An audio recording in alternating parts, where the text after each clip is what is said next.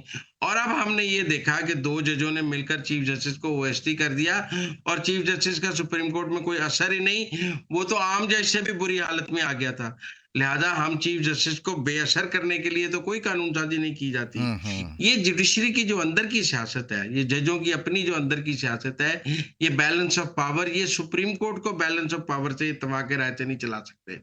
یہ ملک میں مشورہ دیتے ہیں سب مل کر چلیں, بھائی آپ خود تو مل کر چل نہیں سکتے. جی مزمل, آپ کا بہت شکریہ. حذیفہ رحمان, سپریم کورٹ کے 8 رکنی بینچ کے مخصوص نشستوں کے کیس میں الیکشن کمیشن آف پاکستان اور پاکستان تحریک انصاف کی درخواستوں پر وضاحت جاری کرنے سے کون سی بے ضابطگی یا کیا irregular ہوا ہے؟ آپ یعنی یہ نہیں کر سکتے کہ سپریم کورٹ کے ججز 2 چھٹیوں پر گئے ہوئے ہیں, ایک لاہور بیٹھا ہوا ہے, واٹس ایپ پر بات کریں اور اپنے جوڈیشل پروسیجر جو ایک SOP ہے, standard operational procedure supreme court کا, اس کو وائلیٹ کر ڈپٹی رجسٹرار جوڈیشل کو بتائے بغیر ایک آرڈر جاری کر دیں. صحیح. یعنی مقصد کہنے کا یہ کہ ایک نظام ہے مروجہ, اگر اس طریقے کا آرڈر کوئی فیک جاری کر دے اور سوشل میڈیا پر پھیل رہا ہو تو سپریم کورٹ کے ڈپٹی رجسٹرار یا رجسٹرار کو تو یہ بھی نہیں پتا ہوگا کہ آیا کہ اس طرح کا آرڈر جاری ہوا بھی ہے یا نہیں. اور اگر حکومت نے صحیح انداز میں مؤثر طریقے سے اس کو فالو کر لیا, ان کے خلاف یہ جو وضاحت والا کیس ہے یہ ایک ریفرنس کے طور پر استعمال کیا جا سکتا ہے, ان کے خلاف ایک ریفرنس فائل ہو سکتا ہے. صحیح. کیونکہ جوڈیشل آرڈر نہیں ہے. لیکن سپریم جوڈیشل کونسل کہتی ہے کہ جوڈیشل آرڈر کے خلاف آپ کسی جج سے ایگریوڈ ہیں تو آپ اس کے خلاف ریفرنس فائل نہیں کر سکتے. تو اگر قاضی فائزہ صاحب کے ان سوالوں پر کوئی سیٹسفیکٹری جواب نہیں آتا, آپ کو یاد ہوگا, دیکھیں نا جج کا کوڈ آف کنڈکٹ کیا ہے. بھئی آپ جج کی کوڈ آف کنڈکٹ کو جو ہم فالو کرتے ہیں, برطانیہ کے ججز سے آیا, امریکہ کے ججز سے آیا, اسی کو ہم فالو کر رہے ہیں کہ آپ کا کوئی ذاتی رشتہ دار کورٹ میں پیش ہوگا تو آپ وہ کیس نہیں سنیں گے, آپ کی اپنی کوئی سوشل زندگی نہیں ہوگی, آپ تقریبات میں نہیں جائیں گے, اپنے آپ کو سوشلی آپ ایکٹیویٹ نہیں کریں گے. صحیح. صرف آپ نے جسٹس کیا کہتے ہیں وہ ہمارے شوکت صدیقی کو آپ نے صرف ایک تقریر کرنے پہ فارغ کر دیا کہ جوڈیشل مس کنڈکٹ ہو گیا. یہ آپ کو اگر یہ شکایات تھیں تو آپ اپنی جوڈیشل جو آپ کا تھرو پراپر چینل ہے اس میں آپ کی شکایات جو ہے وہ بھیجتے اور پھر سپریم کورٹ اس کو سنتی. اب chief justice, registrar, deputy registrar, آپ کا ٹوٹل سٹاف کو پتہ ہی نہیں ہے. ججز باہر بیٹھ کے ایک لیٹر جاری کر دیتے ہیں اور وہ سوشل میڈیا سے پتہ چلتا ہے. پاکستان تحریک انصاف یعنی PTI کے چیئرمین بیرسٹر گوہر علی خان کا کہنا ہے کہ جب بھی PTI جلسے کے لیے NOC مانگتی ہے تو نہیں دی جاتی. ان کا کہنا تھا کہ NOC سے زیادہ جلد اور آسانی سے امریکہ کا ویزا ملتا ہے. سنیچر کے روز کہنا میں جلسے سے خطاب کرتے ہوئے بیرسٹر گوہر کا کہنا تھا کہ پاکستان کی عوام اب جمہوریت کے سوا کچھ قبول نہیں کرے گی. ہم بتانا چاہتے ہیں کہ پاکستان میں جمہوریت کے سوا کچھ نہیں چلے گا. پاکستان کی عوام اب جمہوریت کے سوا کچھ قبول نہیں کرے گی. انشاءاللہ ہم آزاد عدلیہ کے لیے کوشش کریں گے. ہم بتانا چاہ رہے پاکستان میں جمہوریت کے سوا کچھ نہیں چلے گا. اپنے خطاب کے دوران ان کا یہ بھی کہنا تھا کہ ایک دوسرے کے راستے بہت بند کر لیے, اب مزید راستے بند نہ کرو, راستہ نکالو. PTI چیئرمین کا یہ بھی کہنا تھا کہ اگر انا کو نہیں چھوڑیں گے تو ملک تباہ ہو جائے گا. ان کا مزید کہنا تھا کہ عوام کو عوام سے اور ادارے کو ادارے سے نہیں لڑائیں.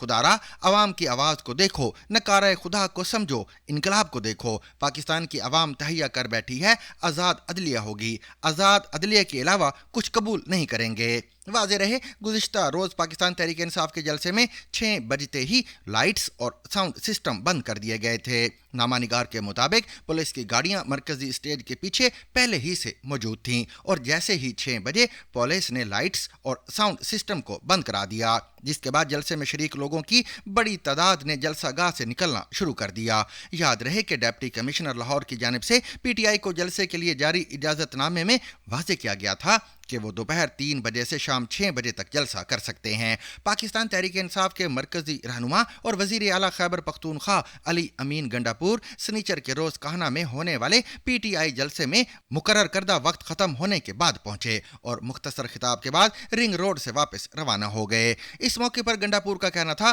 میں آ گیا ہوں, میری حاضری قبول کی جائے, ساری رکاوٹیں توڑ کر آپ تک پہنچا ہوں, آپ خوش ہو جائیں. وزیر اعلیٰ خیبر پختونخوا کا کہنا تھا, جلد عمران خان کو رہا کرواؤں گا, اب آپ سے اجازت چاہتا ہوں. میں یہاں پر آیا آپ نے میرا استقبال کیا، جلسہ گاہ سب کچھ اکھاڑ کے لے گئے تھے. میں کل آرام سے جو میں نے تقریر کرنی تھی، چونکہ سیریس ایشو ہے، میں آرام سے پوری بات اپنی تقریر میں کروں گا اور اپنا بیانیہ پیش کروں گا.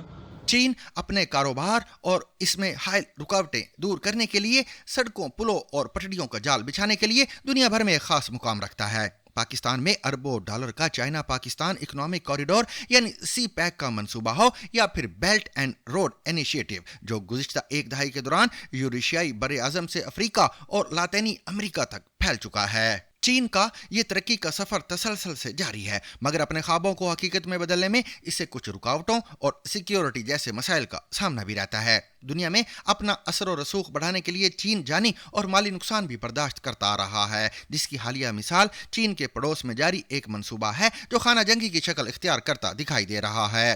چین کے جنوبی کنارے پر واقع علاقے بیجنگ کے متعلق ٹیگ لائن ہوا کرتی تھی، ایک گاؤں اور دو ملک. چین کی میانمار کے ساتھ سرحد پر ایک پرانا سیاحتی نشان لگا ہوا ہے. یہ سرحد صرف بانس کی باڑ گڑے اور مٹی کی گھاٹیوں پر مشتمل ہے. یہ اس بات کی بھی نشانی ہے کہ بیجنگ اپنے پڑوسی ملک کے ساتھ کیسے آسان اقتصادی تعلقات چاہتا ہے. اب سرحد پر ایک اونچی دھات کی باڑ لگی ہوئی ہے جو صوبہ یونان میں رویلی کاؤنٹی سے گزرتی ہے. کچھ جگہوں پر خاردار تاروں اور نگرانی کے کیمروں کے ساتھ یہ چاول کے کھیتوں کو کاٹتی ہوئی ان گلیوں میں سے گزرتی ہے جو کبھی ہوتی تھی. شروع میں اس علیحدگی کی وجہ کووڈ کے دنوں میں چین کا سخت لاک ڈاؤن بنا تھا، لیکن اس کے بعد سے یہ علیحدگی میانمار میں سن 2021 میں ایک خونی بغاوت کے نتیجے میں شروع ہونے والی خانہ جنگی سے مزید مضبوط ہو گئی. فوجی حکومت اب چین کی سرحد کے ساتھ واقع ملک کے بڑے حصے بشمول شان اسٹیٹ پر کنٹرول کے لیے لڑ رہی ہے، جہاں اسے کافی زیادہ نقصان اٹھانا پڑا ہے. بحران اب دہلیز پر آ گیا ہے اور تقریباً 2000 کلومیٹر سرحد چین کے لیے مہنگی ثابت ہو رہی ہے، جس نے ایک اہم تجارتی راہداری کے لیے میانمار میں لاکھوں ڈالر کی سرمایہ کاری کی ہے. اس پرعزم منصوبے کا مقصد چین کے خشک جنوب مشرق کو میانمار کے راستے بحر ہند سے جوڑنا ہے، لیکن یہ راہداری میانمار کے باغیوں اور فوج کے درمیان میدان جنگ بن چکی ہے. بیجنگ دونوں راستے اختیار کر رہا ہے. اس نے جنوری میں جو جنگ بندی کی تھی وہ ناکام ہو چکی ہے. اب اس کا رخ سرحد پر فوجی مشقوں اور سخت الفاظ کی طرف ہو گیا ہے. وزیر خارجہ وانگ جی نے حال ہی میں میانمار کے دارالحکومت نپیدا کا دورہ کیا ہے اور کہا جا رہا ہے کہ انہوں نے حکمران من آنگ ہینگ کو وارننگ بھی دی تھی. غریب الحال شان اسٹیٹ کے لیے تنازع کوئی نئی بات نہیں ہے. میانمار کی سب سے بڑی ریاست دنیا میں افیون اور آئس پیدا کرنے والی ایک بڑی ریاست ہے اور ان نسلی گروہوں کا گھر بھی ہے جو طویل عرصے سے مرکزی حکومت کے خلاف ڈٹے ہوئے ہیں. لیکن چینی سرمایہ کاری سے بنائے گئے متحرک اقتصادی زونز اس وقت تک پروان چڑھتے رہے جب تک خانہ جنگی نہیں ہوئی. بھارتی وزیر اعظم نریندر مودی نے امریکہ کے سفر پر جاتے ہوئے 45 منٹ تک پاکستان کی فضائی حدود استعمال کی اور روایت کے خلاف وہ خاموشی سے گزر گئے. ایویشن ذرائع کے مطابق بھارتی وزیر اعظم نریندر مودی امریکی صدر جو بائیڈن کی میزبانی میں چوتھی کواد لیڈرز سمٹ میں شرکت کے لیے ہفتے کو صبح سویرے دارالحکومت دہلی سے امریکی ریاست پنسلوانیا کے شہر فلاڈیلفیا کے لیے روانہ ہوئے. اس سفر میں بھارتی وزیر اعظم کا خصوصی طیارہ انڈیا 1 45 منٹ تک پاکستان کی فضائی حدود میں رہا. بھارتی وزیر اعظم کا خصوصی طیارہ صبح 4:50 پر لاہور کے قریب سے پاکستانی فضائی حدود میں داخل ہوا. نریندر مودی 36,000 فٹ کی بلندی سے حافظ آباد، چکوال، اسلام آباد اور مردان کے اوپر سے ہوتے ہوئے صبح 5:35 بجے چترال سے افغانستان کی فضائی حدود میں داخل ہوئے. بین الاقوامی روایتی آداب کے منافی نریندر مودی نے حسب سابق پاکستانی حکومت یا عوام کے لیے خیر سگالی کا کوئی پیغام نہیں چھوڑا. واضح رہے کہ نریندر مودی اس سے قبل بھی کئی بار پاکستان کی فضائی حدود استعمال کر چکے ہیں. لاہور سے خالد محمود خالد کے مطابق نئی دہلی میں بھارتی وزیر اعظم ہاؤس کے ایک ترجمان نے فون پر بات کرتے ہوئے بتایا کہ وزیر اعظم مودی کی امریکہ روانگی سے قبل پاکستانی حکام سے پاکستان کی فضائی حدود استعمال کرنے کی باضابطہ طور پر اجازت لی گئی تھی. انڈیا کی مشرقی ریاست اوڈیشہ میں پولیس اسٹیشن پر فوجی افسر اور ان کی منگیتر کے ساتھ مبینہ